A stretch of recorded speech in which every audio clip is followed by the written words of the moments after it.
Personnellement, je ne suis pas d'accord pour l'hydrafacial sur la coupe rose. La coupe rose, il faut savoir que c'est une sensibilité extrême des pommettes.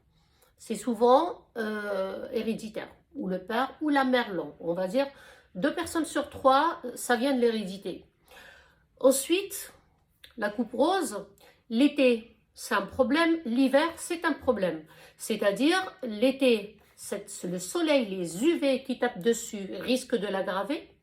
Et l'hiver, le froid qui tape dessus risque également de l'aggraver. Donc on a toujours cette zone bien irritée, bien sensible, avec cette fameuse télangiectasie, ces petits vaisseaux rouges qui ont la paroi qui a rompu, qui accompagnent la coupe rose. Donc, pour moi, tout ce qui est aspiration sur la coupe rose, tout ce qui est par exemple le microneedling, des choses qui agressent un petit peu la peau comme ça, que ce soit en piqûre ou en exfoliant d'une manière mécanique, même les gommages mécaniques, ils sont pas bons sur la coupe rose. La coupe rose, quand on appuie ne serait-ce qu'avec un tire-comédon dessus, si on ne le fait pas bien, il faut savoir que les vaisseaux, on les voit se rompre à vue d'œil, c'est-à-dire on les voit apparaître à vue d'œil. Donc tout ce qui est agressivité sur cette zone, comme ne serait-ce que l'aspiration de l'hydrafacial par exemple, on ne doit pas le faire sur cette partie. Ensuite, quand on parle de la peau sensible, il faut savoir que peau sensible et coupe rose, ce n'est pas la même chose. La coupe rose, c'est beaucoup plus grave que la peau sensible.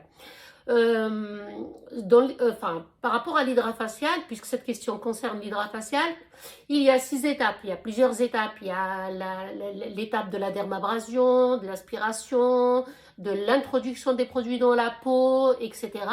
Donc, tout ça ne se fait pas par magie. Automatiquement, il y a des aspirations, il y a des petits pics avec lesquels on fait rentrer les produits.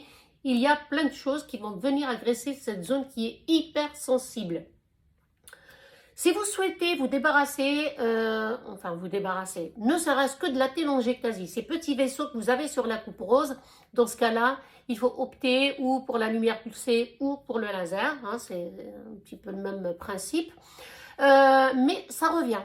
C'est pas les mêmes qui reviennent, c'est des nouveaux. C'est-à-dire, la coupe rose, si vous ne faites pas attention, vous l'agressez en permanence, vous en aurez de plus en plus ces petits vaisseaux qu'on appelle la télangiectasie.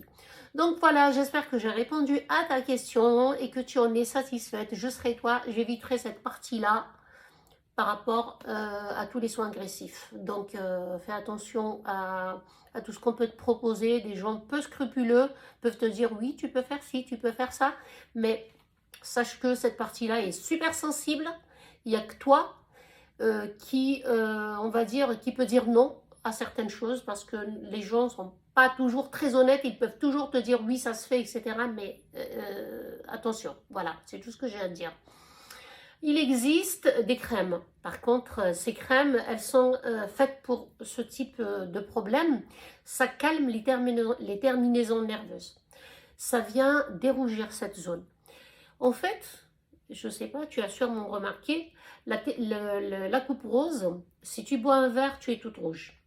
Si tu manges épicé, tu es toute rouge. Quand il fait froid, tu es toute rouge. Quand il fait chaud, tu es toute rouge. C'est un vrai problème. Vraiment, je compatis, hein, je t'avoue que c'est pas ce que j'aimerais avoir sur mes pommettes. Parce que tu ne peux rien faire. Même si tu mets un produit qui est légèrement agressif, par exemple, tu as la zone médiane grasse et tu dis je vais mettre un produit régulateur de sébum pour avoir moins de pores dilatés, etc. Et bien sur cette zone-là, il ne va pas bien agir. C'est-à-dire, il va l'agresser et tu auras plus de problèmes dessus.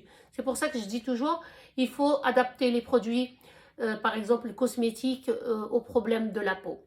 Donc, coupe rose, attention à l'agressivité dessus. Et voilà, donc j'espère que j'ai répondu à ta question et que tu en es satisfaite.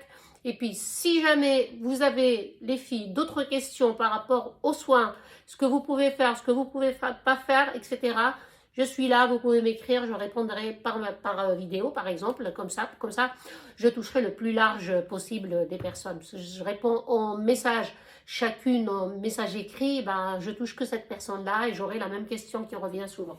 Voilà, je te dis à bientôt et je vous dis à tout à bientôt et puis portez-vous bien.